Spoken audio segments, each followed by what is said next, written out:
Salut les petits créatifs, on se retrouve aujourd'hui pour un nouveau tutoriel de la team Yes We Craft. Le thème de la semaine étant les fruits, j'ai décidé de vous faire une petite planche de noix de coco rafraîchissante et très estivale. Voici la liste du matériel dont vous aurez besoin. On va commencer d'abord avec de la peinture marron, ensuite des ball tools et des dotting tools, un scalpel ou objet coupant style lame, un objet pour texturer, ici ce sont des petits pics métalliques, votre rouleau ou pâte à machine, et bien sûr la pâte polymère, donc caramel et blanc pour les noix de coco, puis beige et 2 nuances de bleu pour la planche. On commence tout de suite par la planche, on va lui donner un aspect très vieilli, comme si c'était une planche de bois qui était peinte en bleu et qui avait ensuite un peu souffert de la météo et la peinture serait en train de s'écailler.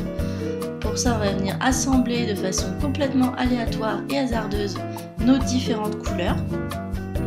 Puis au rouleau, on vient étaler, ou alors à la pâte à machine au cran le plus large. On replie sur lui-même, toujours dans le même sens, un peu comme la technique du dégradé, pour, comme vous pouvez le voir, créer plein de nuances entre les beiges et les bleus. Et avec un objet de texture, moi j'utilise celui-ci, mais vous pouvez aussi utiliser une brosse à dents. On vient marquer les petites rainures du bois dans le sens de la couleur. Vous pouvez également marquer les différentes planches qui composent votre morceau de bois.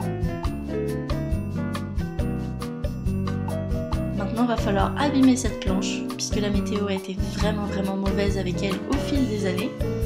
Donc on abîme les bords et on vient sculpter, on va dire, et découper les différentes formes de planches pour montrer qu'elles n'ont pas toutes le même niveau.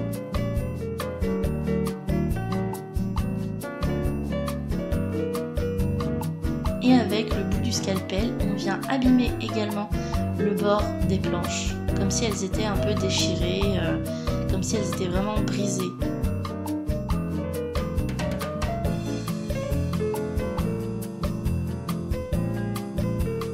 Et maintenant, on mélange de la peinture brune avec de l'eau et on va colorer le bord des planches en tapotant et en enlevant un peu avec le doigt.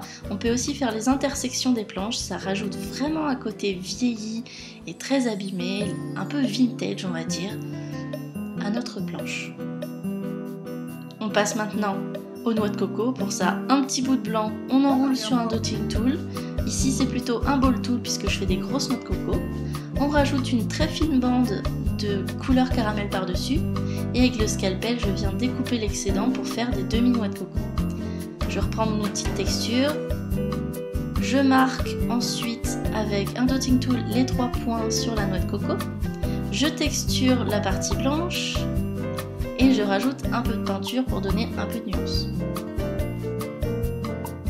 Vous faites ça plusieurs fois, vous faites autant de noix de coco que vous voulez et vous venez les disposer comme vous voulez sur votre petite planche. Vous pouvez garder les noix de coco telles quelles, vous pouvez découper des petits morceaux.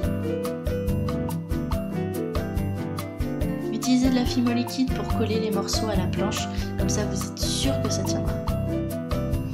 Ensuite moi je vais rajouter un petit détail, ce sera juste le mot beach écrit en tampon et en peinture blanche sur la planche pour rajouter un petit peu de détail.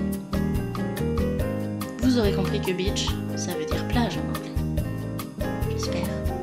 J'utilise maintenant encore de la fimo liquide pour donner un côté lait de coco et jus de noix de coco. On perce et voici le résultat juste avant cuisson. Et ben voilà, maintenant faut cuire. Vous avez qu'à suivre les indications de votre fabricant. Et ensuite, une fois que c'est bien cuit et refroidi, vous venez vernir les parties brillantes, soit la chair de la noix de coco et le lait de coco. Vous pouvez vernir le reste avec un vernis mat. On passe au montage maintenant. Je vais utiliser des perles de véritable turquoise et des perles en graines, ainsi que des apprêts dorés et mes pinces de montage. Je vous laisse regarder, j'espère que vous comprendrez, mais c'est un montage très simple que vous pouvez utiliser pour énormément de choses.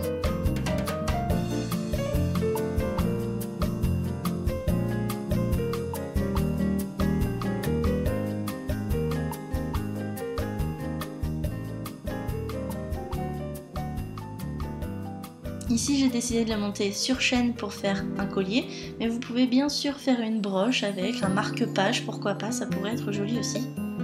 Et voici le montage terminé. C'est vrai que les montages dorés avec du brun et du bleu turquoise, ça fait vraiment très estival. C'est très chatoyant, c'est joli.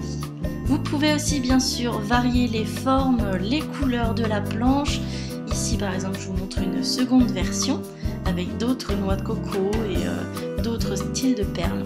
Surtout laissez parler votre imagination et n'oubliez pas de me montrer si vous réalisez ce tutoriel. Je vous fais des très gros bisous, on se retrouve très vite sur la chaîne. N'hésitez pas à aller voir les autres vidéos et les anciennes. Allez, gros bisous, ciao!